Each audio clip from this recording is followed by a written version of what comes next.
Bom, hoje nós vamos terminar a nossa série sobre relacionamento. Aqui a gente prega em séries, se você não percebeu ainda, porque é igual novela, né? Você vê um capítulo, aí você fala, pô, o que vai acontecer no próximo? Aí você vê no próximo. Aí você vai assistindo, até chegar no final do capítulo, no final da novela. Então a gente vai terminar a série hoje. Nós já tivemos 4 mensagens, tá tudo no YouTube, todas as nossas mensagens estão gravadas. Só você colocar lá youtube.com/capelachurch. E hoje nós vamos terminar a mensagem. Nós falamos sobre relacionamentos. O nome da série foi Relationships, né? Conselhos sobre relacionamentos. E aí a gente vai terminar a mensagem hoje, uma mensagem bem simples. E aí, eu quero fazer uma brincadeira com vocês. Eu mandei uma prévia pra galera e eu falei assim, ó, essa mensagem de hoje vai chamar Eita! E aí um irmão falou assim, pô, eu falo eita toda hora, eita em cima de eita. O Leonardo falou assim, eu falo eita toda hora. Então, pra você lembrar, essa mensagem de hoje ela foi intitulada Eita. Eu tava em São Paulo agora com o Dan, e aí os caras falaram assim, pô, vamos sair pra jantar depois da igreja. Sabe como é que é essas igrejas grandes? Estavam levando a gente num restaurante chique.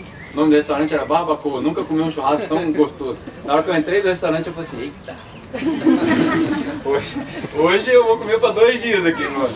Então, essa expressão a gente usa muito, né? A gente usa bastante essa expressão. A Gonara mesmo falou que usa ela com bastante coisa. Quando o Dan chegou da Austrália, eu fui lá ficar um tempo, aí ele trouxe esse tênis bonito que vocês estão vendo aqui, que eu tô vestindo. Eu sou apaixonado pelos Jordan. Branquinho, que o Ítalo já pisou em cima dele hoje. Eu tava aqui montando a tenda, na hora que o Ítalo pisou em cima do meu tênis, eu falei, eita. Então você tem várias maneiras de usar essa expressão, mas eu quero que você grave isso. Então, como que chama a mensagem de hoje? A mensagem chama? Eita! Isso, você vai sair daqui hoje com esse negócio gravado na sua cabeça. Eita, por quê? Hoje eu quero falar a respeito de resolução de problemas. Nós já falamos várias vezes, a gente teve 4 mensagens, a gente falou sobre os solteiros que estão pensando em casar. Aí a gente levantou a ideia de que o objetivo da vida não é se preparar para a próxima fase, mas é glorificar a Deus em cada fase.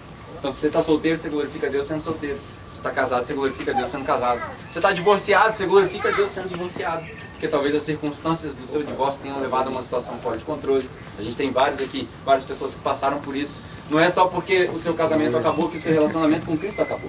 São 2 coisas completamente diferentes. Se você está viúvo ou viúva, você adora Deus e glorifica a Deus na situação que você está. E hoje eu quero falar sobre resolução de problemas. É uma mensagem que talvez vai ser útil para aqueles que já estão casados. E para aqueles que vão casar, já vai pensando nessa expressão, eita, porque assim você vai resolver 90% dos problemas do seu casamento. Principalmente na primeira palavra que eu vou falar aqui. 90% dos problemas do seu casamento acaba quando você entende essa expressão. Aposto que está todo mundo curioso. Que expressão é essa, né? Então vamos lá. Eita é um acrônimo que eu coloquei 4 letras, E-I-T-A. É onde a gente vai basear essa palavra. Antes da gente entrar, eu quero ler com você um versículo só. Diferente da maioria das mensagens, que a gente lê bastante coisa, quero ler um versículo, Hebreus capítulo 13, versículo 4. Hebreus capítulo 13, versículo 4. Hebreus é uma carta que foi escrita para a igreja e nós não sabemos quem escreveu ao certo, mas o capítulo 13 é o último capítulo da carta de Hebreus e nessa parte que nós vamos ler, se a sua Bíblia é uma das Bíblias que tem título, na frente que não é parte da Bíblia, mas algumas têm, se tem título, provavelmente está escrito ali, recomendações finais. É interessante que o escritor de Hebreus ele está assim, vou acabar a carta, as últimas recomendações. E ele dá várias recomendações. Ele fala sobre santidade, ele fala sobre um monte de coisa, o livro de Hebreus é fantástico. Mas no meio delas, ele levanta a questão do casamento.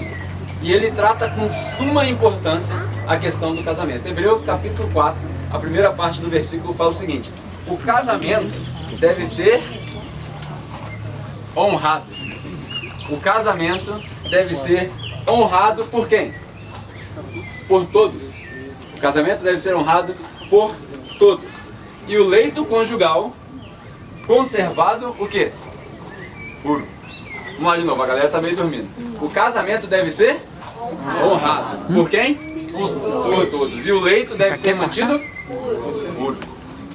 No meio de um monte de recomendação, ele fala sobre casamento. Por quê?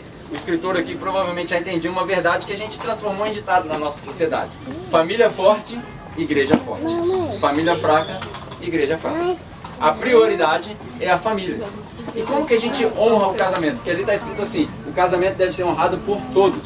Tanto os casados, quanto os solteiros. Os casados honram o casamento permanecendo casados. E os solteiros honram o casamento se preparando bem para não ter que divorciar depois. Captou a ideia?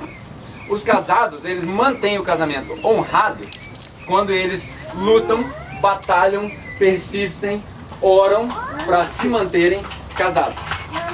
E os solteiros honram o casamento quando antes de casar ele fala assim, não tá certo aí. A gente tem algumas experiências aqui no nosso meio que a pessoa estava assim, noivado para casar. Aí falou assim, pô, eu queria conversar contigo, uma conversa pastoral pra gente se preparar pro casamento. Aí eu falei assim, quer não? Você não quer conversar comigo, porque se você conversar comigo eu vou acabar com seu noivado. Batata, acabou com o noivado. Glória a Deus por isso. Por quê? Porque a gente não quer um casamento bagunçado. Porque o casamento bagunçado só vai dar problema. A gente diz que o casamento enriquece e o divórcio empobrece. A gente não quer as pessoas mais pobres do que a gente já está. Amém? Então, como que a gente honra o casamento? O casado permanece casado. Batalha para permanecer casado. E o solteiro escolhe bem, pensa bem. Lembra da primeira mensagem que a gente falou? Para você viver uma vida que glorifica a Deus, você vai precisar planejar, se aconselhar, você vai precisar ter paciência e persistência. Isso foi na nossa primeira mensagem. Então, essa é a ideia. Como que a gente honra o casamento? Se mantendo casado. E para isso, aqui vem uma recomendação interessantíssima. E eu estou falando isso para servir de base para essa resolução de problemas. Para isso acontecer, o leito conjugal tem que permanecer puro. Puro, sem mancha. O leito conjugal, a sua cama, tem que permanecer puro. Sabe o que é isso? Marido, na sua cama não cabe outra mulher. Entendeu a ideia? Na sua cama não cabe outra mulher. Mulher, na sua cama não cabe outro marido. Nenhum, nem físico, nem em pensamento. No seu quarto, por que a gente fala, os tradicionais falam assim, não leva a televisão para o quarto? Porque aí você põe outra pessoa dentro do seu casamento, outra pessoa dentro da sua cama. Nada contra quem tem televisão no quarto, hoje a gente vive numa sociedade mais moderna e tal, mas antigamente a gente falava isso. Por quê? Porque o quarto é um lugar de intimidade, não é um lugar para ver novela, não é um lugar para ficar vendo filme. Quer ver filme, vai para a sala, né? E assim as pessoas antigas tocavam a vida. Hoje a gente tem televisão em qualquer lugar, né? Esse dia eu fui numa casa que tinha televisão na cozinha, em cima do filtro. Pô, você vai fazer essa televisão aqui, cara? Não tem como, você está cozinhando. Por quê? A televisão virou barulho, né? Fica só aquele barulhinho e tal, a companhia do dia a dia. Enfim, se mantendo casado ou pensando direito. Pensa se no seu casamento já não aconteceu uma briga ou uma discussão porque você tinha uma expectativa oculta a respeito do seu cônjuge. Verdade ou não? Uma expectativa oculta. Outra expectativa que nós temos é a expectativa irrealista. A gente casa com a mulher e quer que a mulher seja a Wonder Woman, né? A Mulher Maravilha. Ela tem que cozinhar, ela tem que passar, ela tem que se satisfazer na cama, ela tem que cuidar dos seus filhos, ela tem que levar o filho para a escola, ela tem que fazer tudo. Ela não tem tempo para fazer isso tudo. Mas a gente criou uma expectativa surreal da esposa. E a mesma coisa a esposa com o marido. Eu, por exemplo, sou um cara que eu sou terrível com ferramenta. Não me pede para apertar um parafuso que vai dar ruim. Vai dar ruim. Se a Analine tiver uma expectativa surreal a respeito de eu arrumar a torneira quando a torneira estiver vazando, vai gerar uma frustração. O que acontece quando dá vazamento lá em casa? Chama o plumber, como é o nome do cara? Encanador. Chama o encanador. Seu Osmar, né? Meu sogro. Sogro, ó, vazou o cano aqui. Ele vai lá e arruma. Por quê? As expectativas foram bem conversadas quando a gente casou. Quando eu casei com a Analine, e aí eu tenho que tomar muito cuidado, porque essa semana uma pessoa me chamou a atenção e falou assim, ó, você não pode tornar a sua realidade a realidade da igreja. Então eu quero só te dar um exemplo, mas não precisa necessariamente acontecer contigo. Mas, quando eu casei com a Analine, a mãe dela virou pra mim e falou assim, ó, você tá ligado que ela não sabe cozinhar um ovo, né? Eu falei, tô ligado, tranquilo, a gente come fora, não tem problema, apaixonado, tá apaixonado. Enfim, as expectativas foram bem conversadas. E ela foi lá em casa, ela viu meu pai e viu minha mãe e falou assim, você sabe que ele vai ficar igualzinho o pai dele, né? Vai ficar isso aí, essa cara emburrada aí, é isso aí, é isso mesmo que você quer? Então as expectativas foram bem conversadas. As expectativas ocultas ou as expectativas irrealistas, elas sempre vão trazer frustrações. E a outra coisa são as expectativas desiguais. E aqui eu vou, mais uma vez, essa semana também eu ouvi muita coisa e essa semana uma pessoa virou pra mim e falou assim, você não acha sua pregação meio machista? Eu falei, não, eu tenho certeza. Eu não acho, não tenho certeza. Por quê? Porque eu falo com os homens. As mulheres, se eu consertar os homens, se a gente conseguir consertar os homens, as mulheres estão de boa, porque as mulheres, normalmente as mulheres são mais inteligentes, as mulheres são mais flexíveis, as mulheres têm mais capacidade de aguentar dor, tanto é que elas que dão luz. Então, eu não preciso resolver problema com a mulher, é só resolver com os homens. E aqui eu vou te falar sobre expectativas desiguais. A expectativa desigual também é um problema. Por quê? Quantos casamentos a gente não conhece que o cara perde o emprego, ele fica 3 anos em casa e a mulher está trabalhando em 3 empregos para sustentar a casa? Talvez, não vou pedir para você levantar a mão, mas talvez você conheça gente assim. Ah, então a mulher não pode trabalhar? Não, a gente vive numa sociedade moderna. Eu sei que hoje, principalmente na situação econômica que a gente vive, a gente tem que compartilhar as coisas. Não tem como uma fonte de renda só, na maioria das pessoas que trabalham para ganhar 2, 3, 4 salários mínimos, uma fonte de renda não dá. Tem que compartilhar. O problema é quando o peso está só nela. Se tiver que ficar peso em cima de alguém, tem que ficar no seu ombro, homem, não no dela. Se ficar peso no ombro dela, tem alguma coisa errada no casamento. Sabe por quê? Porque na figura do casamento, Deus colocou um cabeça. A gente leu Efésios 5 aqui, Efésios 5 na outra mensagem. O cabeça no casal é o homem, ele representa Cristo. E é o cabeça que leva a culpa. Se der errado, a culpa é do homem. Se der certo, o crédito é da mulher. Porque a gente vê sobre a mulher virtuosa, lá em Provérbios 31. Só tem versículo da mulher virtuosa. A mulher virtuosa é que edifica o lar. O homem não faz mais que a obrigação dele em trazer providência para casa. Porque aquele que não provê para a sua família é pior do que o infiel.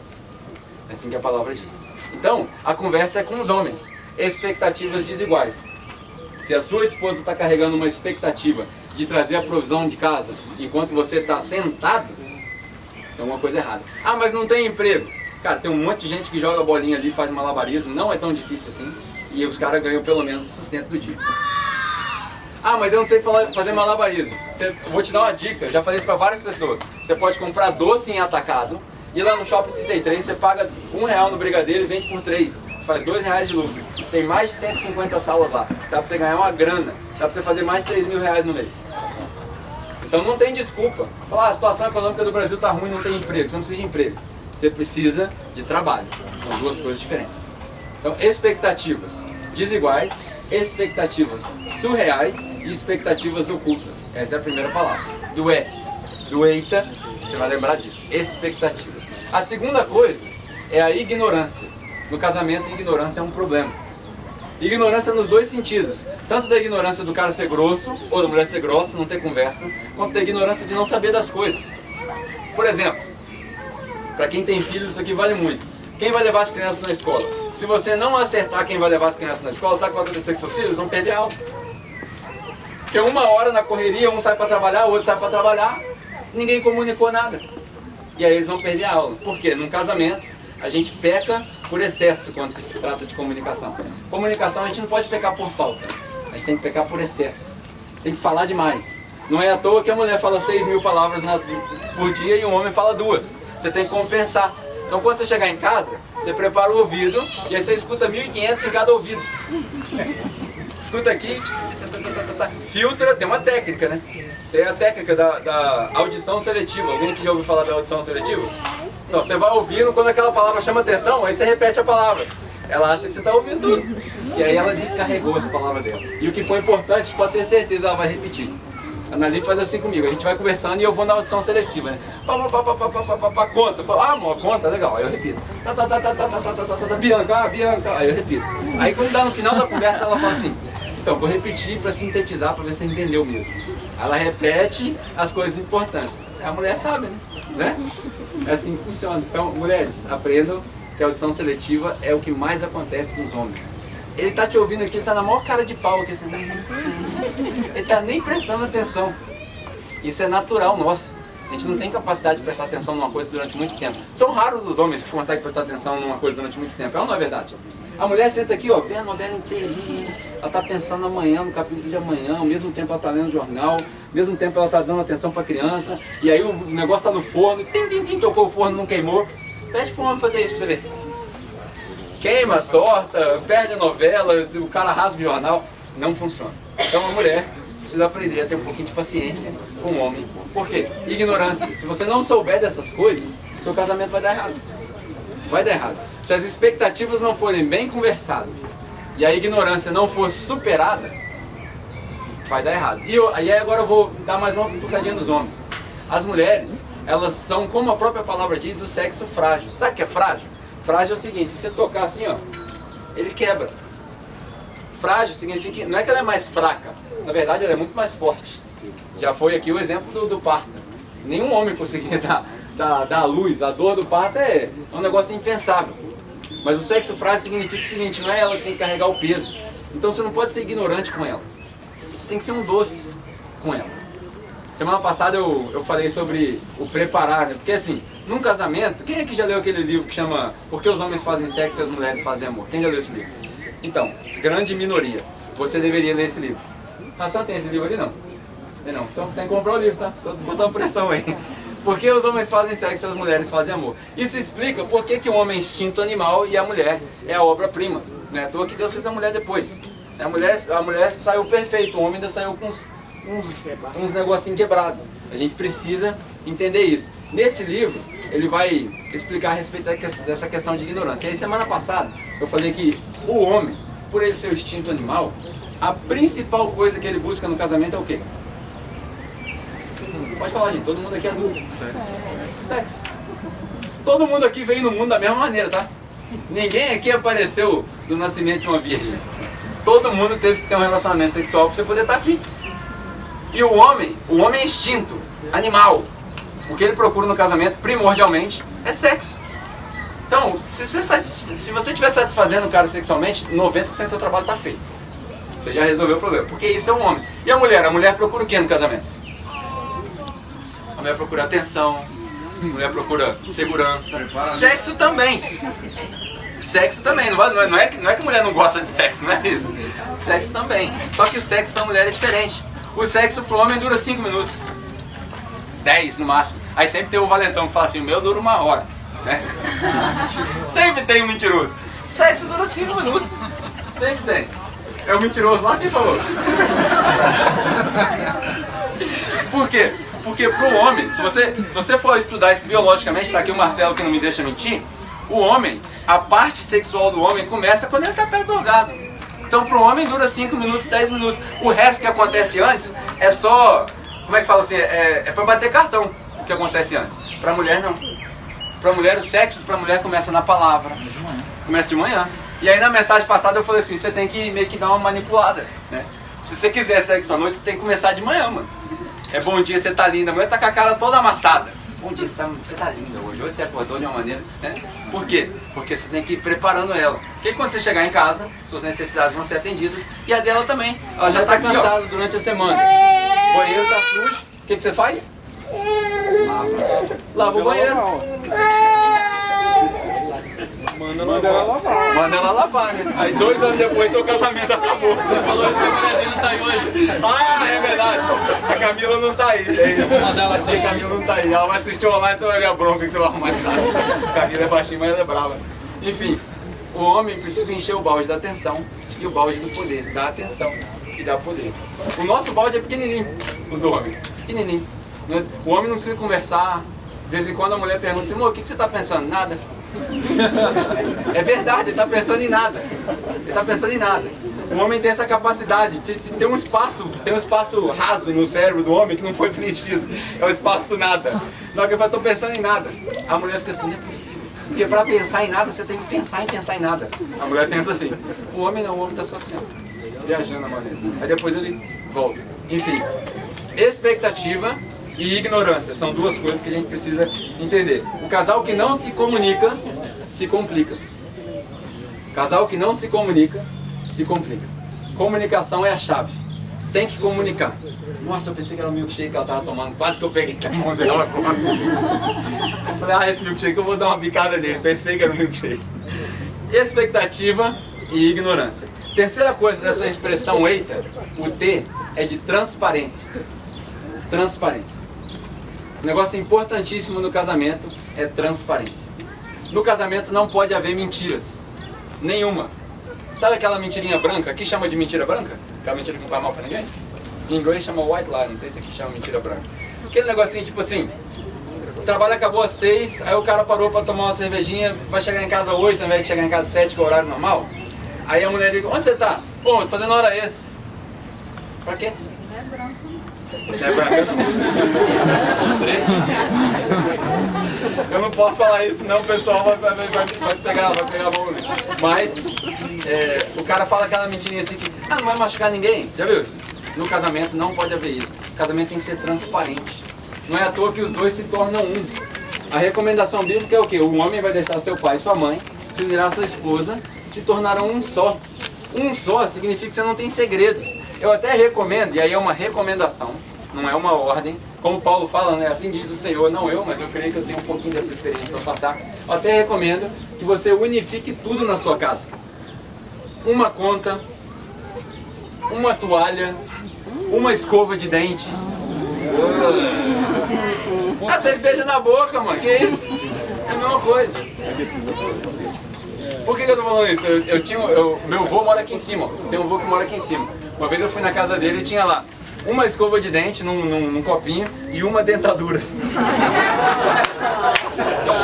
é amor. Aí eu falei, ô vô, uma escova eu até entendo, mas uma dentadura, ele brincou comigo, a gente reveza, né? Ela come, depois... Aí já foi demais. Modo de caixa de leite. Aí já foi demais. Mas a gente fez essa experiência, né? Unifica tudo, cara. Sabe por quê? Porque aí você não tem brecha para não ser transparente. Porque quando tem duas contas bancárias, por exemplo, vamos falar de dinheiro, que é um negócio que destrói casamento. A gente já falou na série do equilíbrio aqui, que o amor ao dinheiro é a raiz de todos os males. E a falta do dinheiro é a razão de todas as brigas.